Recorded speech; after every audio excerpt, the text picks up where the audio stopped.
จะได้ละมุดคือว่าเห็นหนังให้งวกอยู่เป็นหนังโทรศัพท์เสีย เราทราบเชียร์เห็นแล้วบ่อ๋อไปเห็นนี่ใช่ป่ะไปเห็นนี่ใช่ไวอยู่ฮะแล้วก็ไปสรุปใครเป็นคนเอาไปไหว้บัดนี้เนาะอ๋อโดพี่หน่อยเนาะเอาโทรศัพท์ไปถิ่มไว้หรือว่าให้มันพี่น้องเนาะเปิดคลิปเปิดภาพมาบาดนี่มีแต่ต้นเสาเลี้ยนชายล่ายอยู่พี่น้องเนาะ2 3 4 12 ต้นบ่2 4 6 8 9เสาเนาะ12เนี่ยได้พี่น้องเนาะตา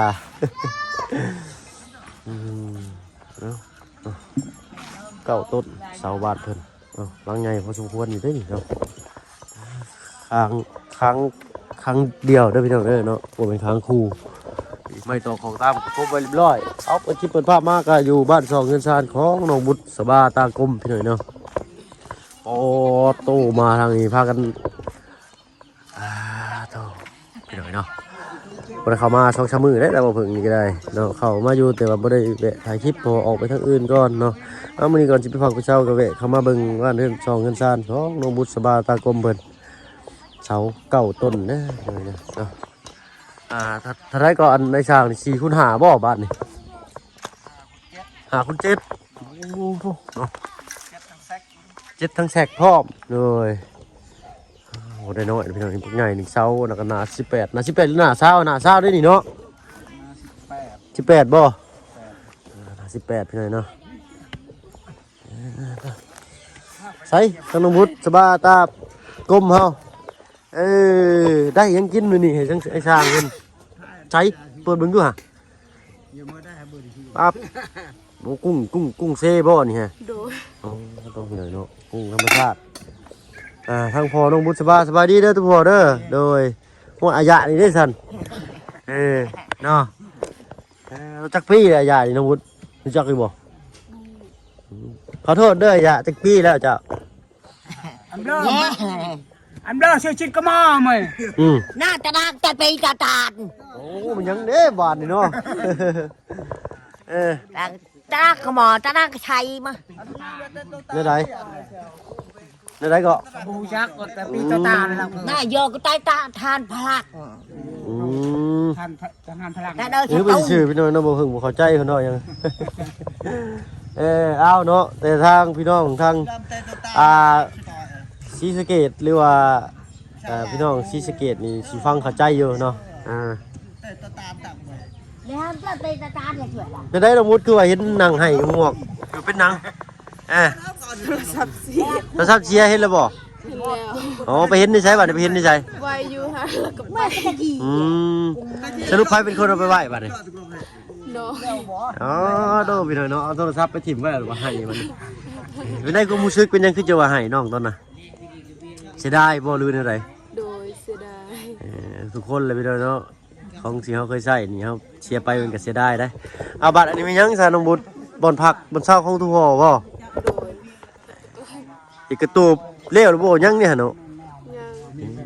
บุ้ยไพบัตรเดี๋ยวเนาะมันสั่นเลี้ยวกันเอาใช้น้องบุตรมาเบิ่งด้วยเห็นเป็นบ่เจ้าเนาะให้เพิ่นข้าว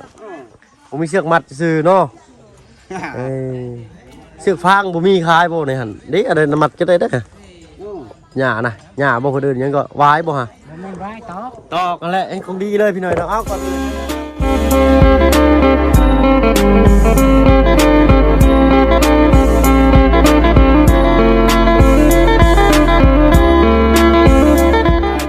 ทักทายสบายดีผู้ใหญ่จะดีแหละกับ FC เบิร์ดทุกท่านที่เข้ามาหับมาชมช่อง YouTube บ่เพิ่งเคยหลายเก่าเนาะบ่ฝั่งไทยฝั่งลาวอะไรก็ทั้งฝั่งต่างประเทศก็ยินดีต้อนรับเข้าสู่ช่อง YouTube บ่เพิ่งเคยหลายเช่นเคยเลยเนาะใช้เบิ่งเพิ่นก่อนพี่น้องเพิ่นสิสามารถตกแต่งเนาะจินตนาการได้บ่เนี่ยแต่ตามบ่เพิ่งว่านี่เฮ็ดนี่แป๊บเดียวนี่เนาะแต่ก็บ่รู้ว่าเก่งพี่น้องเนาะแต่ว่ามันก็เฮ็ดได้ง่ายเนาะเอาลักมาตอกที่เช้าแล้วก็ครึ่งดึงขึ้นได้นี่มันบ่ถึงนี่เนาะแค่มีเชือกนี่ตอกเสานี่1เสาหัน1หรือว่ามัดแล้วก็ตอกลงดินเลยก็ได้เอาง่ายๆนะเบิ่งเพิ่นก่อนพี่น้องเนาะต้องให้เพิ่นลองเฮ็ดเบิ่งก่อนบ่ได้เฮาจัง แนะนำเพิ่นน้องบุตรน่าสิเฮ็ดเป็นอยู่น้องบุตรนี่เนาะยังไปนอนอยู่บ้านน้องหัวคือเก่าบ่ล่ะอันนี้ผ้าถุงเรางามพี่น้อยเนาะสีสันสดใสแห้งอีหลีนี่ อันนี้ไม่เฮือนเก่าบ่มาบ่ทันมื้อเช้าพี่น้อยเนาะเป็นไข่ตื่นสวยแน่ยังเลยกระทีบแล้วกระลับเพิ่นเอิ้นอยู่พี่เนาะบ้านเอิ้นกระทีบโอ้เป็นไข่เป็นหอนๆหนาวๆพี่น้อยเนาะเอ๊บ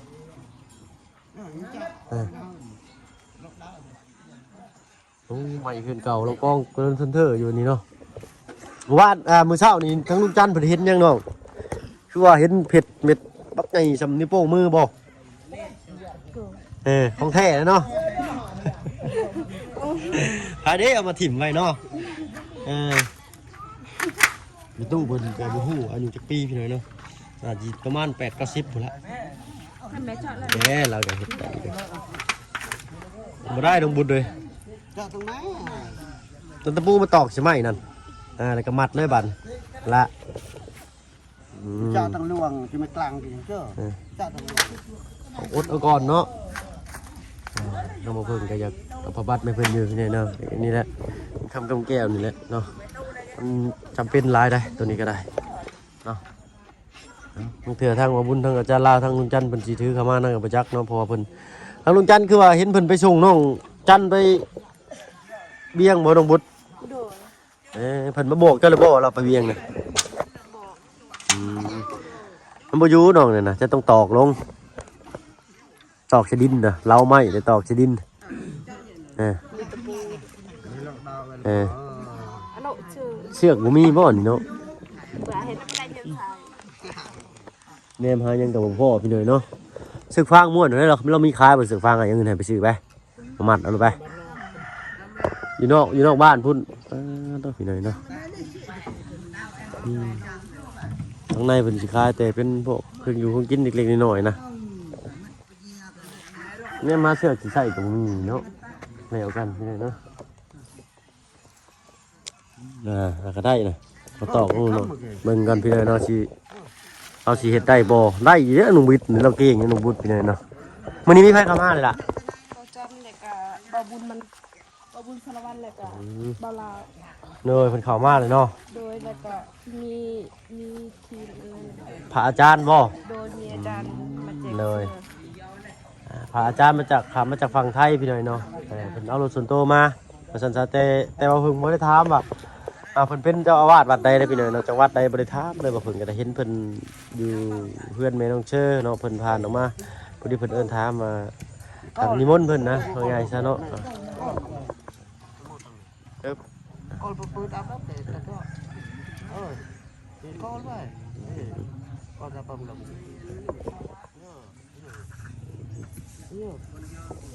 นอนอยู่นี่จะคืนแล้วทุกคนเพราะนอนแล้วบ่หรือยังบ่ทันได้นอนอยู่นี่ยังฮักกะมากมื้อนี้เนาะเลยโอ้โตฝันดีบ่จักนอนแรงเบิ่งเด้อนอนใต้ห่มไม้ห่มตอกยามหนาวซ้ำ หนาวหนาวก็นอนนะ เบิดจะมีบ่น้องคลองในเฮือนซานจ้ะนะ สบายเด้ เลยเนาะนี่แต่ตู้สมบัติเราแต่โอ้ปู่สังกษาญาสังกะสีบ่ได้เนาะตู้เรานี่ ไม่โม่เราบ่จักอันนี้ฮะเรียบร้อยเลยเนาะเกือบโม่แล้วแห้งอันทีมสร้างจะคนก็อันนี้ฮะ4เนาะ1 2 3 4เนาะโดยได้จักร้อยเลยมื้อนี้ได้จักร้อยเลยมื้อนี้ 150แล้ว 150แล้วต้องกินตอนค่ำมันก็นอนบ่หลับแล้วนี่เนาะ เอาเนาะเพิ่นก้าวสิได้ยกเสามื้อได้จักวันศุกร์โอ้สุขกายสุขใจไปหน่อยเนาะเอาคือสิได้อยู่ยกเพื่อนยกชั้นเก็บภาพบรรยากาศให้ปะลูก FC เบิ่งอยู่แล้วจังสิได้ถอยทับกับเบือดบัดนี้เนาะมื้อนี้ก็สิได้ไปหาผักเช้าก่อนบ่ไหวแล้วพี่น้อยเนาะฮ้อนในหายใจออกกันยังฮ้อนพักแล้วคือเป็นแต่ละแต่นุ่มบุดพักจะคือเป็นแดงจึงนี่ล่ะมันตายบ่หรือจะเก็บกินมันตายไปเลยบ่ได้หดน้ำมันจักอันนี้เนาะ อันนั้นไก่อันนั้นหมด ไก่เขาไปซะ โดย โอ้ไก่เหยียบหมุนปุ้ยอยู่พี่น้องเนาะพักบัวเราก็ได้อ๋อต้องข่าวของเดินชาติบ้านช่องเราเบิดสำนี่บ่น้อง โดยลูกสำนีแหละผ้าห่มเอาไว้อยู่ เอาพอผมไว้คืออายะถ้าว่าเฮ็ดบ้านช่องจะแล้วจะสิไปนอนใช่บัด นั่นเพิ่นเอง นอนอยู่เองเนาะ โดย คือมีคนถามว่าเจ้าบ่นอน เบาเอาเสียงดังบ่นะ ว่าเสียงถาม โดย แต่เจ้าเป็นหยังก็คือว่าบ่นอนจ้ะวะ ว่าบ่ม่วนนอนผู้เดียว อ๋อนอนผู้เดียวบ่ม่วน โดย โอ้ยสิ เคยนอนน้ำหมูก็เลยว่าสินอนน้ำหมู อื แต่ ม มีเพื่อนเองก็นอนเพื่อนเอง มีเฮือนเจ้าของก็ต้องเฮือนเจ้าของแล้วเนาะ โดย ไผสิไปนอนเฮือนหมู่อาศัยคนอื่นได้ แต่ว่าบางครั้งบางคราวหน่อยเนาะเฮาบ่ต้องเฮาจะไปยืมจมูกคนอื่นหายใจหลายเนาะเพราะฉะนั้นคำเปรียบเปรยเว้าจักสิว่าได้พี่น้อยเนาะเนาะเฮาต้องพึ่งพาตัวเองให้ได้หลายที่สุดเด้เนาะมื้อใดมื้อหนึ่งหมู่โอ้ยสมมุติว่ามื้อใดมื้อหนึ่งพิดเถียงกันได้ซะสิไปนอนใช้บัตรมันต้องมีได้ก่อนเฮาเนาะ โดย ถ้วยกับบวงอยู่ด้วยกันยังขอกันป้องแป้งป้องแป้งอยู่เนาะเอาเนาะ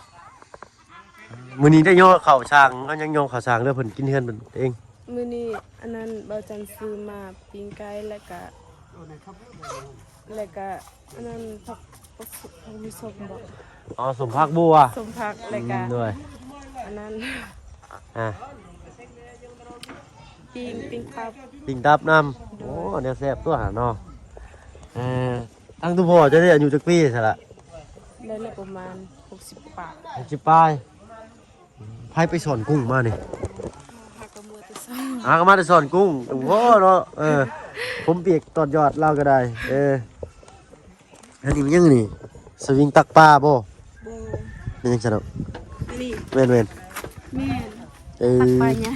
ตักปลาใหญ่เคยได้ปลาใหญ่ในเซนี่ตัวสำไดบ่ ได้ ตัวสำได ปลาในพุ่นละ โอ้ปลาในตัวใหญ่อยู่ได้อพี่หน่อยเนาะ มองหัดเจ็ดมองหัดเจ็ด มองหาเจ็ด หัดเจ็ดหัดเจ็ด อ๋อมอง7 เซน อืม มอง7 เซนโอ้โหพี่แล้วสัมภาระมือจางแล้วพี่หน่อยเนาะ จับบ่ได้ก็เอาตัวนี้แหละ ครับตัวนี้บ่ได้ตัวนี้ตักเครื่องทำมาหากินเรานี่หลายทั้งตัวพ่อคนนี้เนาะขอโทษเข้าไปบอกลูกมีเสือบอกเพิ่งเคยหล่าเด้อทั้งพ่อเสือเท่าใดน่ะ ไอ้แยง ฮะ ไอ้แยง อันเยงเบิ่งเล่านี่พออันเยงนี่เพิ่นก็สิหาอยู่หากินเก่งอยู่พี่หน่อยเนาะเพราะว่าอันเพิ่นเอิ้นหยังลอกบ้านเฮาเอิ้นลอกพี่หน่อยเนาะรอบดักปลาเนาะหรือว่าเพิ่นเอิ้นหยังทางฝั่งไทยคอมเมนต์มาบอกว่าเพิ่นแน่พี่หน่อยเนาะเอิ้นบ่ถูกคือกันแต่บ้านเฮาเอิ้นรอบดักปลานะฮะเอาเหยื่อครับไปทิ่มใส่แล้วก็แช่ไว้ทิ่มน้ำแม่นบ่พ่อเดี๋ยวเอาเข้าไว้บอนหกนี่คักเลยเนาะปลากดปลาโอ้ปลาดุกเขาไปกินอันเหยื่อมีกินเหยื่อเน่าเหยื่อหยังนี่ไปใส่สิได้พวกปลากดบ่ปลาดุกบ่ส่วนมากนะพี่หน่อยนะปลาขะแยงเอาเบ็ดเราก็มีได้โหตะกี้เราคือสิมาหาอยู่หากินอยู่พี่หน่อยเนาะโอ้หม้อใหม่ฮะก็ได้ใส่บ่น้องบุตรอันนี้ฮะก็ได้ใส่เลยโอ้โดเมนูยังเมนูแรกจะเปิดใส่นี่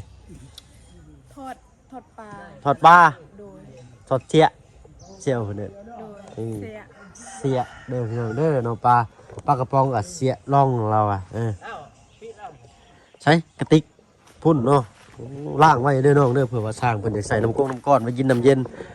จนมันร้อนเดี๋ยวบ่มีน้ำเย็นกินได้นี่เนาะตอนนี้ยังกินน้ำเย็นบ่ได้พี่น้อยเนาะเพราะว่าอากาศหนาวอยู่แต่มื้อนี้ร้อนมื้อนี้เนาะหรือว่าบ่พึ่งร้อนผู้เดียวร้อนอากาศร้อนแต่ว่าเนี่ยร่างกายรู้สึกวูบๆวาบมันหนาวโอ้เป็นไข้พี่น้อยเนาะขอโทษขออภัยละลายเราจะติดวัดนํกันนี่ได้นี่เนาะเอาบัดไม้ต่อของตามได้สิไปทิ่มใช่นี่เก็บตังไฟบัดบ่นี่ได อย่าเฮ็ดอย่าเฮ็ดเกิดครู โอ้ยเฮือนครัวสิเฮ็ดอยู่บนได้เฮือนครัวเด้อบ่ เฮ็ดบนนี้แล้ว ก็ให้เพิ่นตั้งอันนี้ขึ้นก่อนเนาะโครงห่างเลยมีแต่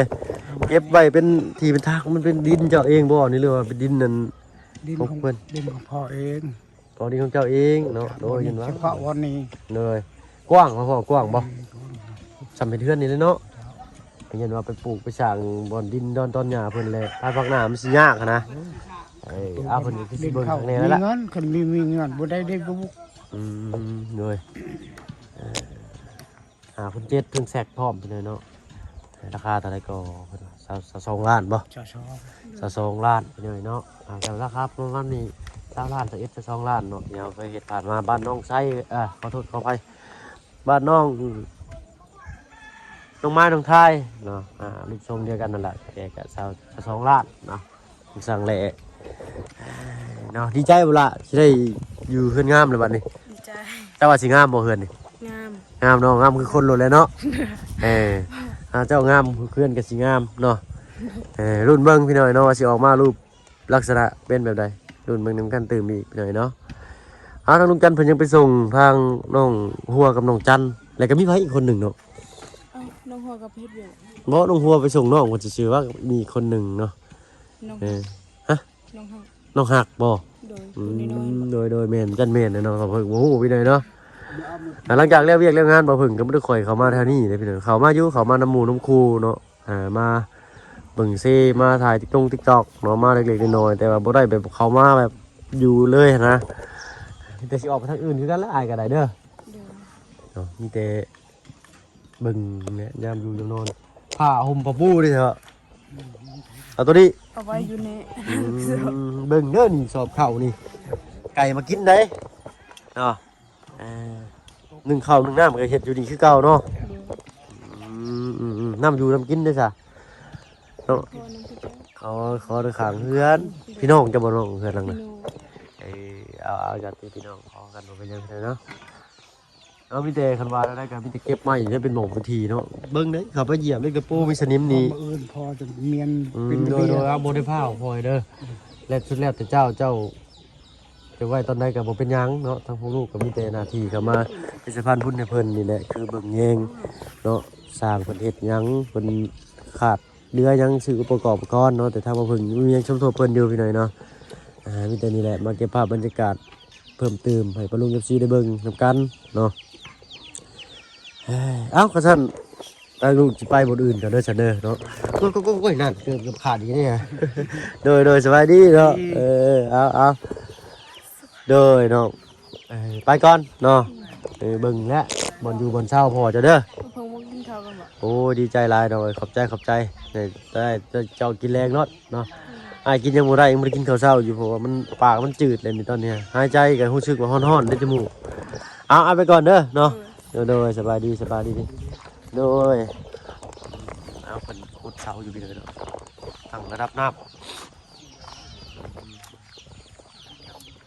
ถ้ามืออื่นเนาะก็ไปรุ่นเบิ่งพี่หน่อยเนาะว่ามาสองคันซานน้องต้นกล้าสร้างเป็นจีเทบันไดออกมางามด้วยขี้หลายรุ่นเบิ่งนำกันเนาะเทเสาพร้อมได้พี่หน่อยเนาะเพราะว่าบ่าเสาเขามันต้องฝังดินแล้วก็เอาเทปูนทับเนาะมันจังสีเนาะมาตรฐานเนาะโอ้ใหม่แล้วเนาะ339งามอยู่ได้เสาเฮือนเรากันก็ได้แต่ว่าอยากน้อยนึงเนาะกระซำนี่ก็ถือว่างามเลยได้ใหญ่กว่าเสาเฮือนน้องอาเจียงอยู่เนาะเอาน้องอาเจียงกับเพิ่นมีทั้งหลุมเป็นดินทั้งเป็นไม้แบบนั้นแหละพี่น้องมันจึงว่าเข้ากันงามหลายเนาะเนาะสำหรับที่นี่เราเพิ่งขอตัวลำลาแล้วพี่น้องเนาะอยู่ดีมีเนาะทุกคนที่เข้ามาชมช่อง YouTube บ่าวเพิ่งคือหลายคือเก่าไปแล้วพี่น้องเนาะสบายดีจ้ะ